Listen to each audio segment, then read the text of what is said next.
మీరు ప్రెజెంటేషన్తో తప్పక చూస్తారనుకోండి, you all see. But let me make one thing very clear.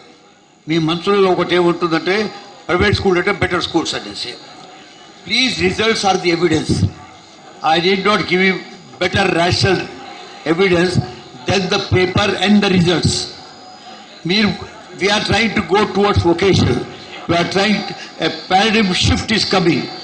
మనం ఏదైతే నేర్చుకున్నాం ఇంతకుముందు మనము సెల్ఫ్ రియలైజేషన్ కావాలా, సాధులం కావాలా, ఇది కావాలా అనేది వేదిక్ కల్చర్ నుంచి వచ్చాము. ఇప్పుడు we are going towards social need. Vocation లోపల గవర్నమెంట్ వొకేషనల్ ఇంటర్మీడియట్ లోపల సంథింగ్ లైక్ 79 ఉంటే వాళ్ళు 50 లోపల ఉన్నారు. Just imagine the difference we are doing. అది మీరు ఎవ్వరు అప్రిషియేట్ చేస్తాం లేదు.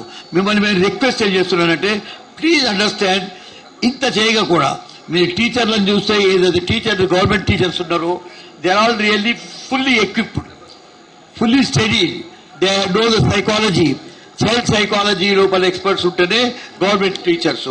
So they understand you before you are teaching. All right, let me talk to you about unaided private schools also, intermediate, ordinary intermediate. They are 71, we are 78. We are better than them. In almost all the parameters that will be shown to you or that you will carry in the press tomorrow, you will show that the government schools are doing better, are equipped better, the teachers are more dedicated. Then perhaps I might not have an air-conditioned classroom. I might not have a new cricket bat every day to change. But the sheet she has not given you, it is only about academic results. So, if she were to give the extracurricular academic also, you will find the government schools doing far, far better than the private. But I am not scoring a point here. వాళ్ళు తక్కువ మేము ఎక్కువ అని అనటం లేదు. కానీ మనం ఏం చేస్తున్నాం, ఈ ప్రభుత్వం పర్టికులర్లీ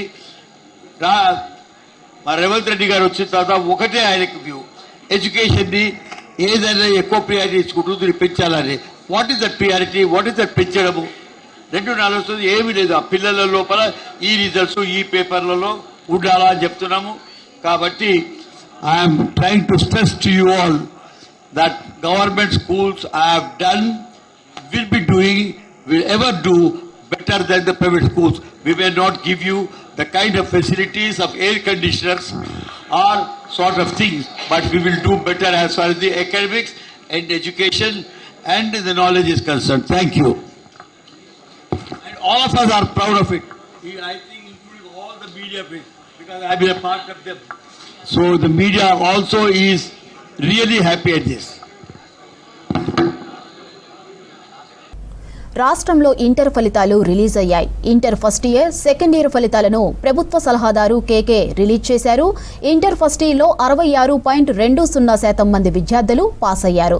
ఇక ఫస్ట్ ఇయర్లో బాలికలు 74.40% మంది ఉత్తీర్ణులయ్యారు. ఇక బాయ్స్ 57% మంది పాస్ అయ్యారు.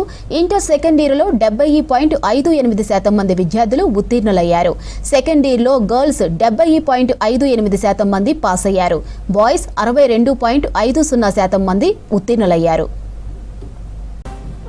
ఇంటర్ ఫస్ట్ ఇయర్లో 4,89,123 మంది విద్యార్థులు ఎగ్జామ్ రాశారు. అందులో 3,23,807 మంది విద్యార్థులు ఉత్తీర్ణులయ్యారు. ఇక సెకండ్ ఇయర్లో 5,07,948 మంది విద్యార్థులు ఉత్తీర్ణులయ్యారు. 3,58,490 మంది విద్యార్థులు పాస్ అయ్యారు. రాష్ట్రంలో ఇంటర్ ఫలితాలు రిలీజ్ అయ్యాయి. Inter first year, second year ఫలితాలను ప్రభుత్వ సలహాదారు కేకే రిలీజ్ చేశారు. ఇంటర్ ఫస్ట్ ఇయర్లో 66.20% మంది విద్యార్థులు పాస్ అయ్యారు. ఫస్ట్ ఇయర్లో బాలికలు 74.40% మంది ఉత్తీర్ణులయ్యారు. ఇక బాయ్స్ 57% పాస్ అయ్యారు.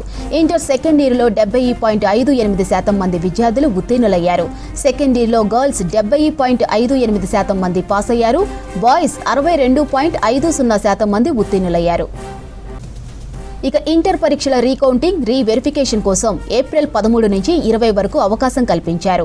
ఇంటర్ అడ్వాన్స్డ్ సప్లిమెంటరీ పరీక్షలు మే 13 నుంచి 2 సెషన్లలో నిర్వహించనున్నారు. అడ్వాన్స్డ్ సప్లిమెంటరీ పరీక్షల కోసం ఫీజులు ఏప్రిల్ 13 నుంచి 20 వరకు చెల్లించే అవకాశం కల్పించారు.